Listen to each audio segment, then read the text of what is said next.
Hello, everyone, and welcome to One Control 4 Podcast, episode 211. I'm Benjamin Yoder, here today. Talked about video games. We'll be doing things a little out of order this week, though. I mainly played a lot of NieR the last week, and I finished up all the story content in that.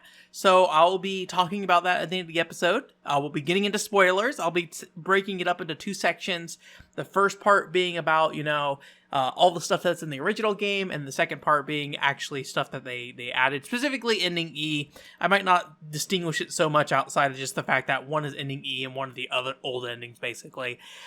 So I'll let you know when we get there, but I want that at the end so you can stop listening to that when you are ready. And then we'll also talk about a little bit about Goku Densetsu, Magic Beast Warriors a bit. But we're going to get started with news this week. And as I promised last week, we're going to talk about the Nintendo Direct. As I said earlier, I kind of want to try to talk about these on a very high level. I assume most people watching this probably are watching these things, at least the Nintendo Direct, right? So I'm going to guess I don't need to tell you everything that was announced. But it was a good show in general. I mean, I think it's one of those things that it would, in a normal year, it probably would be viewed as a little light. But because everything else was a little light this year, it came off as being a kind of a standout showcase. Obviously Sony didn't show anything this time around, but with Microsoft not really showing gameplay for a lot of their games, I think it kind of left a lot to be desired. And I think generally people were happy with the show. There were some fun announcements in there. A lot of them just didn't really apply to me for various reasons. Actually, most of them actually. So like Advanced Wars 1 and 2 remake, that's really cool. I'm glad Advanced Wars is finally coming back. It is a remake, so a little on that. But, I've got Advanced Wars 1 that I've never beaten that's sitting on my Game Boy Advance that I still need to get to. So, I am not in need of Advanced Wars, and I can buy other Advanced Wars games if I need more. But still, cool that they're doing a remake. I think it looks a little plain, though, visually. I don't know. It's like the actual 3D models just don't have a lot going on with them. And I think the kind of drawn live 2D art kind of thing also leaves a little bit to be desired. Apparently WayForward's working on it, and I don't know, something about it doesn't read as like a WayForward game to me in terms of visuals. I usually expect a bit more, I don't know if life is the right word, but I feel like there's a lot more personality and character to the visual design of their games. But I've never really played that many WayForward games, if any. Maybe I have to go back and look. I don't think I've played any WayForward games. Mighty Switch Force? That's a WayForward game. I think I played through all that on 3DS. But it just looks a little plain. But I'm gonna guess it's gonna be a great version of that game in terms of gameplay at the very least. Who knows? Maybe they have the ability for you to switch back to the original pixel art. I don't think they really said anything yet on that, but it just doesn't really apply to me because there are other Advanced Wars games I can get if I need to. Same thing with WarioWare. Like WarioWare, cool announcement. I'm glad it's coming. There are WarioWare games I haven't played still, like Twisted. I didn't play the 3DS one, although that's kind of like a remake as well. It's like a greatest hits kind of thing. So, they're just things that I think are cool, but there's not an immediate value to me on them. Same thing with Metroid Dread. Metroid Dread was kind of the big announcement of that show. I think in normal years, Metroid Dread probably would have been a smaller announcement alongside other things in there. It would have been like a cool note in that press conference. But I don't think it would have stood out as nearly as much as it did this year, which may be for the best. I see a lot of people saying like, oh, this is the time for Metroid to succeed. It's on a popular platform. The release window is basically wide open the back half of this year. So if Nintendo fans are going to finally give Metroid the sales it deserves, now's the time. So I'd be curious to see how it actually does, because I think it's a good point that if it doesn't do well in this environment, Metroid will probably always be kind of that like sub-tier Nintendo franchise. As big as people make a deal of it, it is definitely one of the lesser selling Nintendo franchises. But I think it's really cool that thing is a full-on sequel to Metroid Fusion. I think Metroid Fusion was like 2002 or something like that, so it's been a long time. Obviously, there's been 2D Metroids. They said in the press conference, like, oh, it's been 19 years since the last mainline 2D Metroid, which is true. But you have Other M, which is like 2.5D. I know people don't like Other M, but it's still that kind of thing. And then also there was the Samus or Metroid 2 remake. I don't know about that game a ton. but the impression I got was that it was so different. It more or less may have well been a new game, kind of like with the Final Fantasy VII remake kind of thing. I do think there's value in creating an entirely new environment, though, and things like that. So maybe not as extreme as a gap as they said, but in terms of mainline Metroid games that are 2D, for sure, it's been 19 years. And it's very cool. I'm glad it got announced. One thing I do respect about the game is it has a gimmick. It has like a stealth gimmick to it where you have this robot you're running from. I'm not a big a fan of A, stealth, B, unkillable things that chase you around, although that B only really matters to me when there's like expendable resources, usually like a Resident Evil game. I do not like unkillable things that chase you in Resident Evil, because anytime you use a resource on them, it feels like a complete waste to me. So I'm not a huge fan of those kind of things, but I appreciate what they're trying to do with it. And again, I'm not the person for this game, so I think, I think people seem excited for it. I think people are enjoying it. I did see people complaining about the graphics a bit and it being like a $60 price point, but I don't know. I think a lot of those complaints came from the fact it's been so light this year at E3. This game got kind of put up on a pedestal in a way that it normally wouldn't, and so people kind of started kicking it a bit if they didn't like it. So I think it looks good. I think it looks cool. Will I ever play it? Probably not. I don't know the Metroid situation for me. I've only ever played Prime Hunters and Federation Force and the original Metroid Prime. I always forget I played the original Metroid Prime. I don't have a great memory of that game, though. I played it when I was like 12, and I did not like it at the time. So I don't know what my plan is for Metroid. Probably there is no plan. I will probably die without playing more Metroid. But I have like Super Metroid on the SNES Classic. I got Metroid Prime Trilogy on the Wii U. So there are places for me to play Metroid whenever I'm ready. Right after this podcast, just gonna jump right in there. I also have Metroid Fusion on the 3DS, actually. So yeah. But yeah, overall though, I think it was fine. It was a good show. Just nothing personally for me. If you had Battalion Wars instead of Advance Wars, then I'd be like, yeah, I'm up for it. But that doesn't mean it was a bad show. And honestly, the reality is that I have a ton of video games around, and if you don't show anything that's gonna be for me, part of me is like, whew. Like, I don't need to worry about it. I don't need to worry about playing this thing. I did go ahead and order Monster Hunter Stories 2. I just love that Monster Hunter Stories game so much from what I've played of it that I really want to support that game when it comes out. So I went ahead and ordered that, and I think I will play it eventually, but I need to play the Monster Hunter Stories 1 first, obviously. So, and I have my 3DS capture card, so I can like not feel so bad about playing it, because now I can be like, oh yeah, I can capture footage and I can talk about it if I need to. So, it just wasn't really something for me, or nothing there was really something for me. I think the big things I would have wanted was Monolith Soft, game, preferably new IP, but I think at this point, maybe it's me just being overly pessimistic, but I feel like we're probably just going to get Xeno stuff out of Monolith Soft, and if they put out anything, it's going to be Xeno branded in some way and share some themes. I want them to start fresh, but, I'm not going to complain about Monolith Soft putting out video games. I complained about Xenoblade Chronicles 2 being a thing, and I still really like that game, so yeah. Buddy Mission Bond localization, although there is a Buddy Mission Bond localization for Korea, Taiwan, and China, although I think Taiwan and China both use Chinese, but they at least are releasing it in those regions, which is cool. I'm glad they're doing that. If they haven't already done it, actually. I was looking at the Twitter feed for Buddy Mission Bond, and they just had like those pages listed for those new regions that they're putting it out in. They're also doing Buddy Mission Bond drama CDs. Nintendo, where were you at this E3 with those Buddy Mission drama CDs? They should have been there. No, they have 3 of them coming out on the back half of this year. Being completely in Japanese, I probably have no business owning them, says the man with 4 First Kiss Story drama CDs. But, those were like $1 each, those First Kiss Story drama CDs. I'm going to guess these are going to be decently priced for a while to an extent that I should not purchase or own them. So I got the Buddy Mission OST, so we'll live with that. If I learn Japanese someday, maybe I can actually listen to the Buddy Mission Bond drama CDs. So but yeah, I think those are kind of big things. I think I would like something more along the lines of like, remember that like Hyrule rhythm RPG? I can't remember. It's like something of Hyrule. There's like a Rhythm Zelda game that they put out a while ago, and while I don't particularly care for that game specifically, I would have liked something like that, like, or another like Metroid Other M kind of situation. Have another team create a new game in a franchise that is outside the genre Nintendo would typically make. I think Hyrule Warriors was a very cool thing initially, but I'm not super interested in that Calamity one, especially since they already did Hyrule Warriors in the past. So I would like to see something new there as well, or would have liked to see something new. But again, it still was a good show, just not a lot for me personally.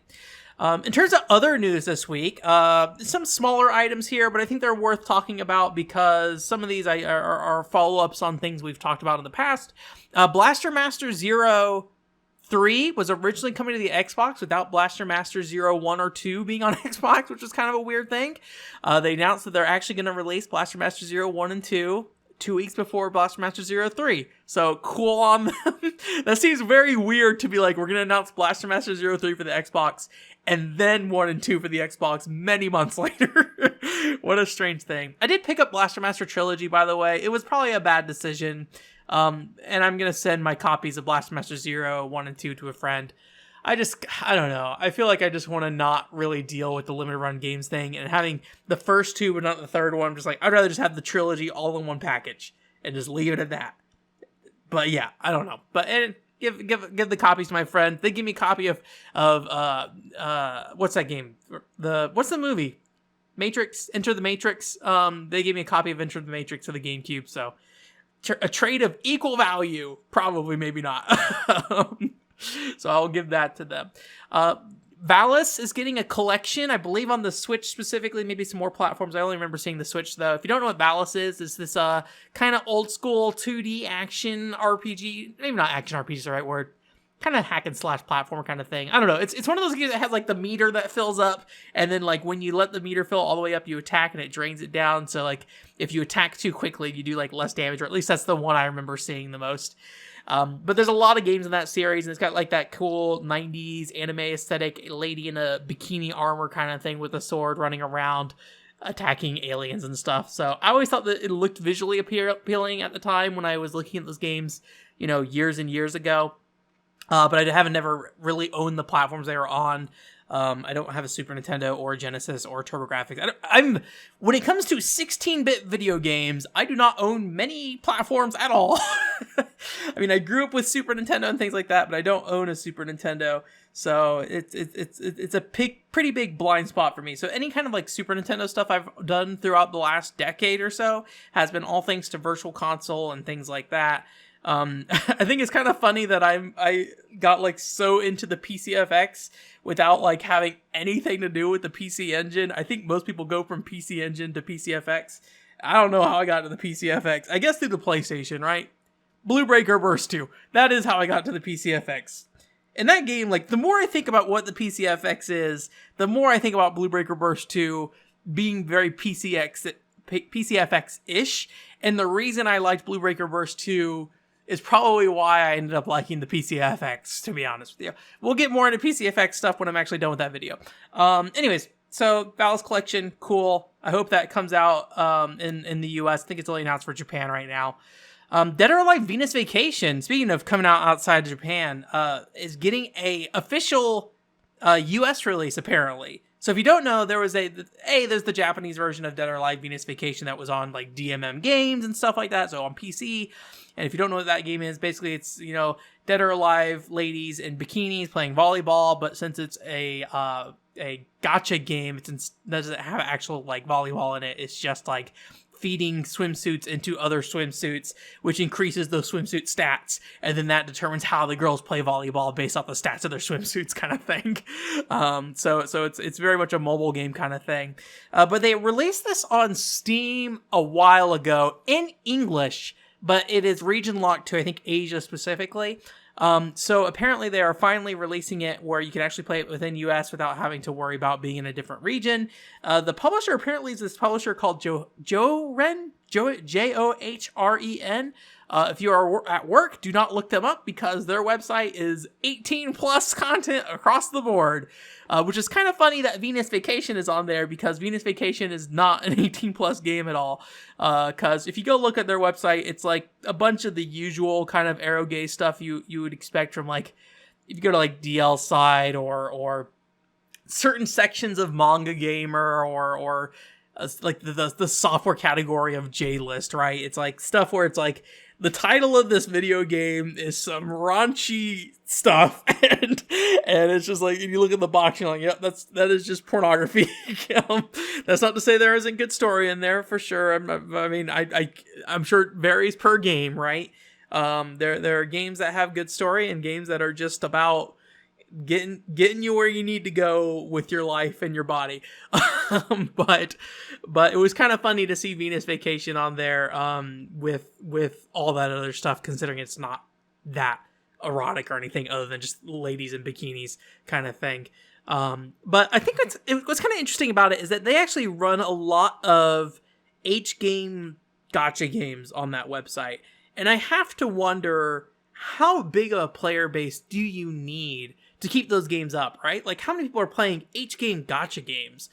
I wonder. I mean, I think if anything's taught us anything, like in the last 5 to 10 years, like games like Ark and things like that, you're like, who's playing this? And apparently the entire world. So maybe everybody's playing H games on joheiren.net or whatever it's called, joheiren.com.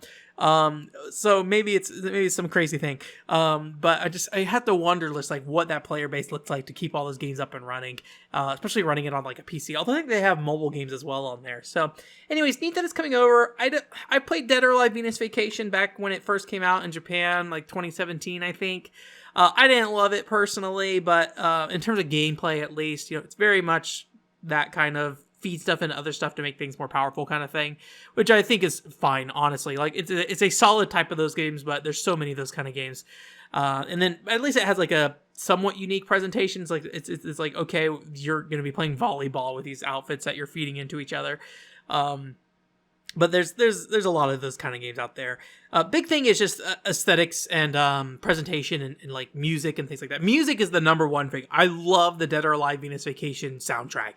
It is just so good. It is like if you took Crush 40 and said, okay, Crush 40, we need you to make music for this like romance thing where all the songs are talking about how these two people love each other and you're going to go out on a jet ski in the water. And like, yeah, this is good music. That's just like very literal about being on the beach and just doing stuff kind of thing. So yeah. Video games. I'm glad that finally is getting its US release. I will never play it because I don't think it's a very good game. I'm not getting into it anymore. I already explained myself. I don't think it's a bad game. There's another game called Demon Throttle that was announced. This was actually announced last week. I probably should have talked about it on the podcast last week. This is during the Devolver show. I thought this game looked pretty cool. It's like a King's Knight looking thing where you're these two characters at the bottom of the screen and you're like constantly scrolling forward, and then you like have these little like projectiles. It looks very much like a King's Knight clone kind of thing, and I liked how it looked aesthetically. It looks like an NES game, but I think it looks like a NES game that stays pretty true to what an NES game looks like. I think there are a lot of games out there that are like, we're 8-bit graphics, and they don't really look like 8-bit graphics, and I feel like this game is pretty dang close. But I'm not 100% certain of what the technical specifications of what an NES are, right? I just know they use the color blue because that makes the Mega Man have the more detail. I don't know. That was the thing that everyone always said was like, why is Mega Man blue? Because there's more shades of blue on the NES than any other color or something weird like that. But it looks neat. The people got mad about this. Apparently it's a Switch physical only thing specifically, which is really kind of weird. So people were all upset about them only taking orders within a particular period of time. I think you guys know my feelings on limited run games. I've explained it enough where if you're just gonna kind of not artificially limit the time you can buy a game, but if you're just going to have like, hey, here's a month where you can buy something and it's not going to show up at your house for 2 years, At this point, I'm pretty much done with that kind of stuff. I went to their website just because I was curious to see like if it was still in stock or if they're doing pre-orders or anything like that. I don't think I would have bought it myself. But they actually had to like wait in a queue on their website. It was like, okay, sit on the website for 5 minutes. And I was like, well, I am not patient enough to even look at this. Admittedly, I was not planning to buy it though. So yeah, but it looks neat. It looks like a fun little thing.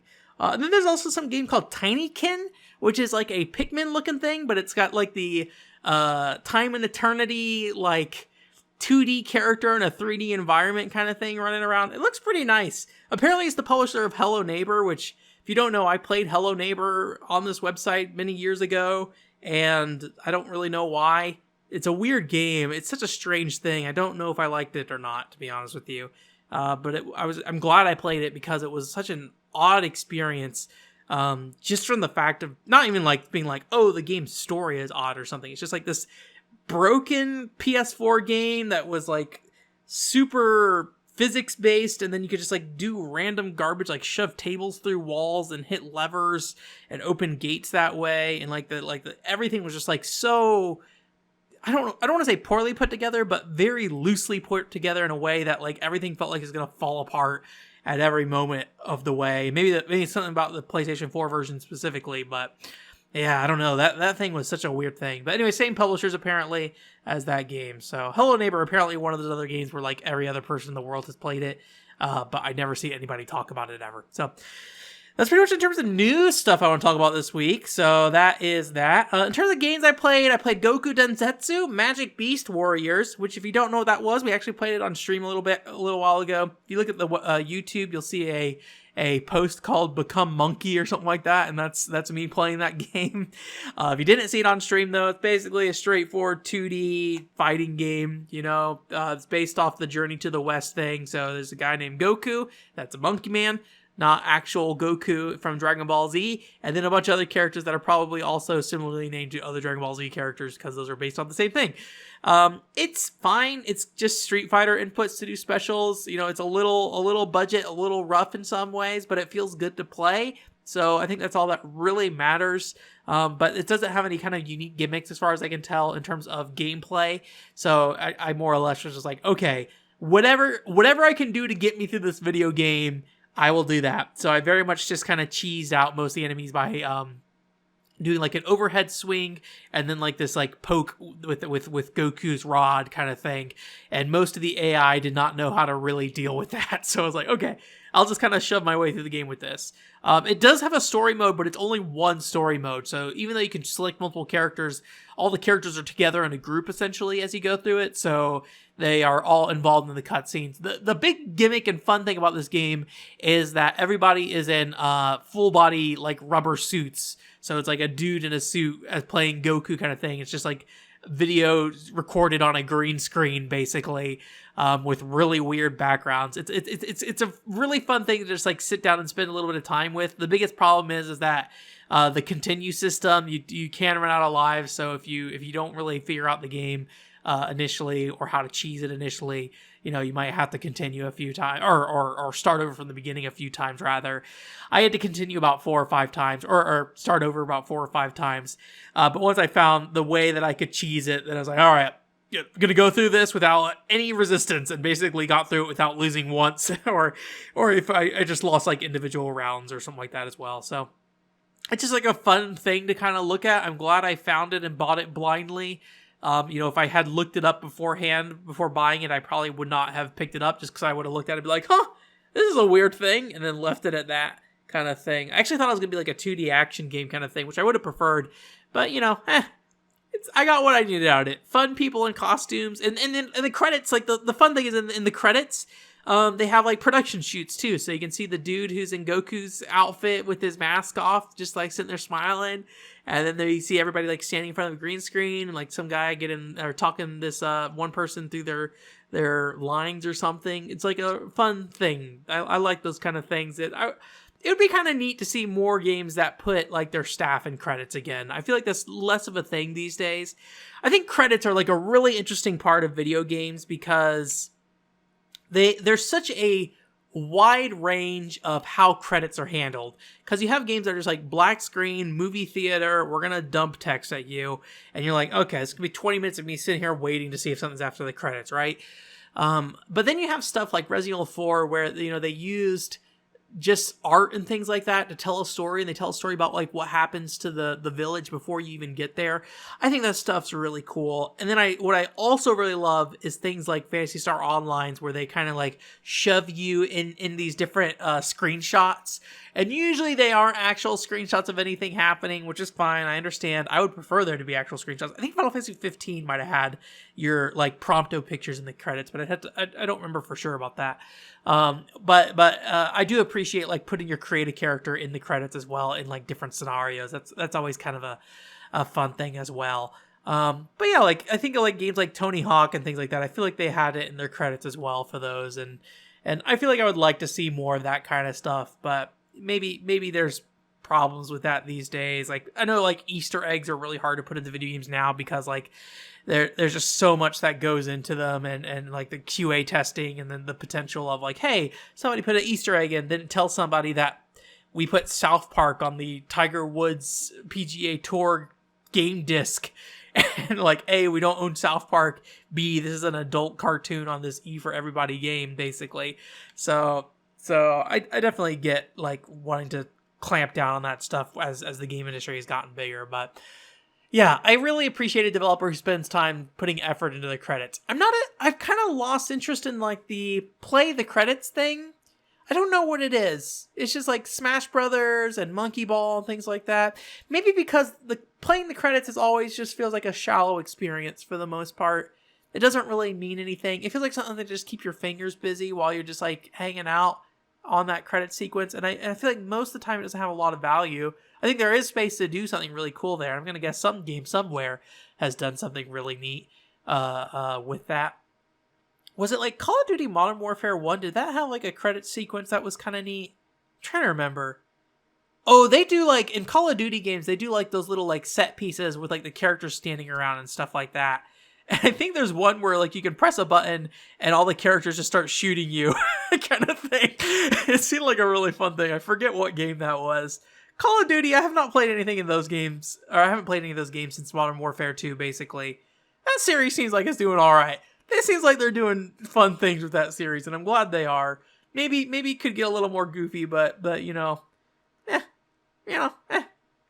Anyways, that's it for the main podcast. If you want to hang out and listen to me talk about NieR, I will be doing that. But just to kind of get stuff out of the way here real quick, I had the Real Heroes Firefighter casual review go up this week. So if you go check out the YouTube page, that will be up there. It's on the website too. And then also, I will probably clip this NieR clip out if it makes sense, and then have that posted on the YouTube channel at some point. I do think I will try to start clipping things in the podcast, at least stuff that I think is valuable as individual segments. And I think that might also be where the community reviews fall into. Maybe we'll open up like a clip category on the YouTube again. I previously had a clip category there, but the way I was handling it was not particularly good. I was editing stuff down way too much, and also I was not necessarily labeling them the way I think I wanted to label them. I was being overly restrictive with them. So now I just want to kind of keep it the clip largely intact, unless there's like 2 minutes of me rambling about nothing that matters at all. So we might just start doing that with certain news stories or certain games, and have those go up like every other week or something. I'm not going to commit to any kind of clip timeline. I don't want to put a clip out, just put a clip out. I only want to put it if it makes sense kind of thing. So yeah, but anyways, we're going to get into the NieR discussion. As I mentioned earlier, we're going to do this in two phases. One, we're going to talk a little bit about what was in the original game for the most part, and the comparisons and things like that. And then we're going to talk about Ending E specifically. I'll let you know when we get to Ending E. So yeah, NieR Replicant 1.22 is a remake of the original NieR that came out on 360 and PS3 in like 2010. A couple of things I'm not going to go too deep in detail here with is, the dad versus brother kind of thing. I already made a video about that, so if you have any interest in what I have to say about that and what the differences are, go watch that. Basically, very minor differences, but the characters themselves, I think, are pretty drastically different from each other in terms of how you perceive them. overall. There's also the combat element of the game that was improved. It's kind of like a happy midpoint between the original game and Automata, but I don't think it's like particularly spectacular either, so I don't think it's really worth spending a lot of time on. But if you like how Automata plays, I think you'll generally be fairly happy with how this game plays as well. So those are kind of like the surface level improvements of the game. If you look at the rest of the game, it's a lot harder to kind of find where the changes were, honestly. It's very structurally similar to the original. You have, you play through the game in kind of two parts. The first part being the initial part of the game, then there's a time skip, and then you get to the second part of the game, and that second part hosts 4 different endings. You have ending A, B, C, and D. And that's still true in this game as the original. I love the original NieR a lot, but one of my biggest problems with that game is it's a game that does not respect your time. And that's very much true here. So if you don't know how this game works structurally, is that once you finish ending A in part 2, you basically have the choice to play through ending B, C, and D, but all of them require you to replay part 2 to get them. So you're basically playing the back half of the game 4 times over. The changes are very slight. The first time with ending B, it is somewhat more substantial. You get some character story about Emil and Kaine. And just to be upfront with you, personally, I think ending A in NieR is perfectly appropriate and fine. I don't think you really need the rest of it. You're going to get more details about characters and things like that. But I feel like generally you can kind of figure out what's going on with ending A alone, personally. I think it gets you like either 90% or 95% of the way there.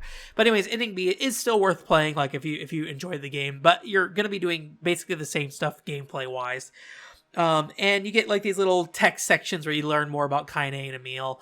And then you have ending C and D. And I think ending C and D are very redundant in a lot of ways.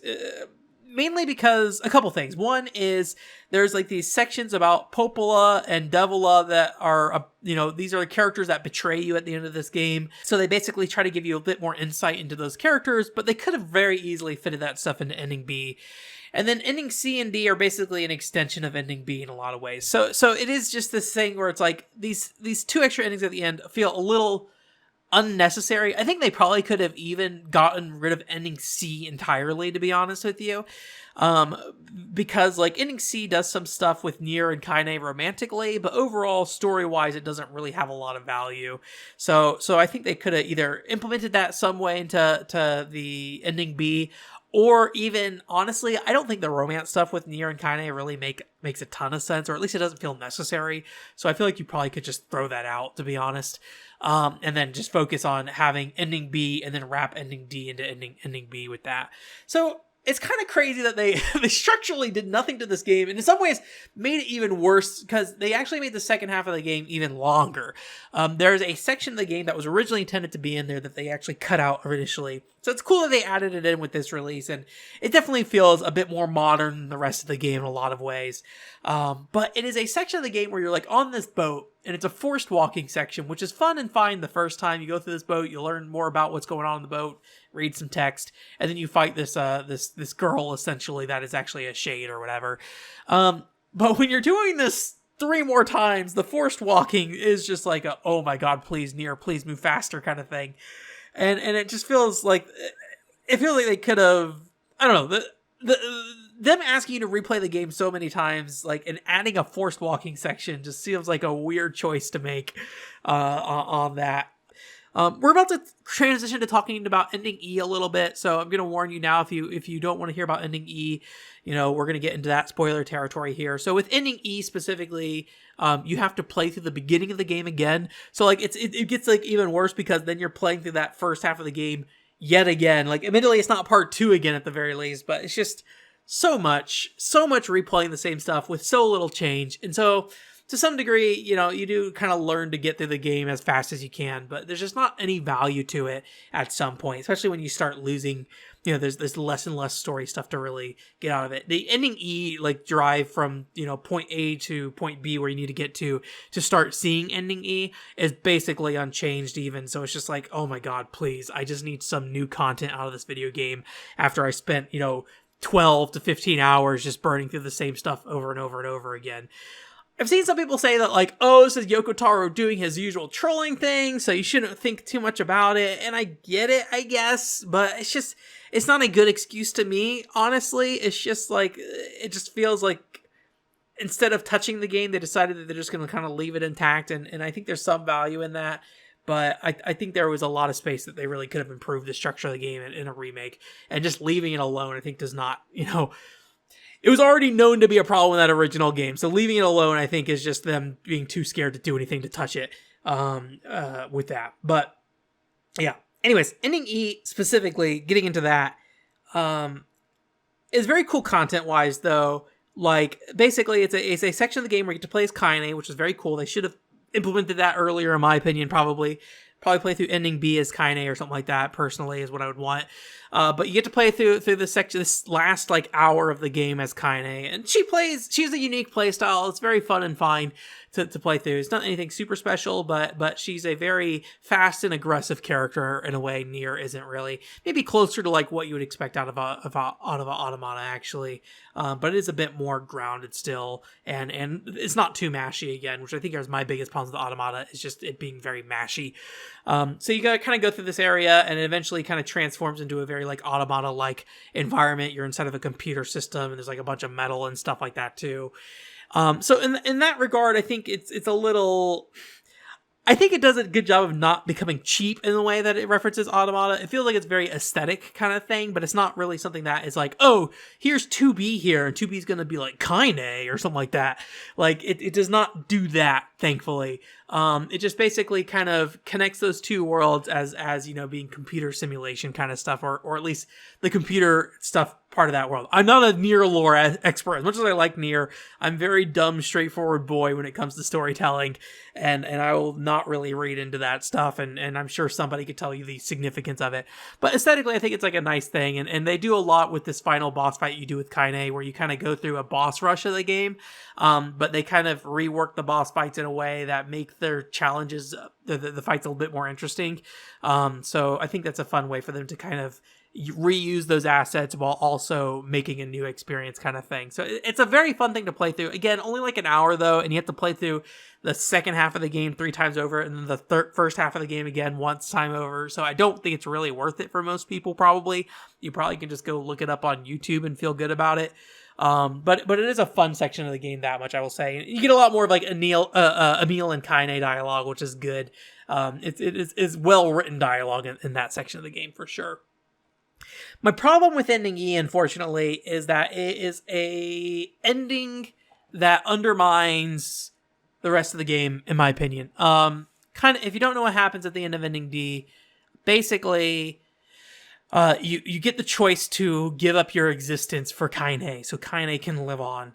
So NieR is literally, he doesn't just die, he is wiped out of existence, so nobody remembers the fact that he's there. They also delete all your save files. And so I think that's an ending that had a lot of impact. I thought it was a little cheap that they kind of reused it to some degree in Automata to some extent, but hey, maybe Drakengard does the same thing and I'm just like ignorant to that. But in the case of at least the NieR brand, just redoing that at the end of Automata always felt a little bit cheap. And so, what they do in this game is essentially they let you recover your save file and bring NieR back to life. And I'm not a fan of games that don't commit to their bad endings. NieR's gone, and NieR should be gone, I feel like, at the end of that story. Like, it is a game that is so much about people sacrificing themselves for NieR, and to end it with NieR ultimately sacrificing himself for somebody else, I think is a very good ending. And giving you, or giving the story an out at that point, I think just makes it feel like it's just them trying to, make certain fans happy.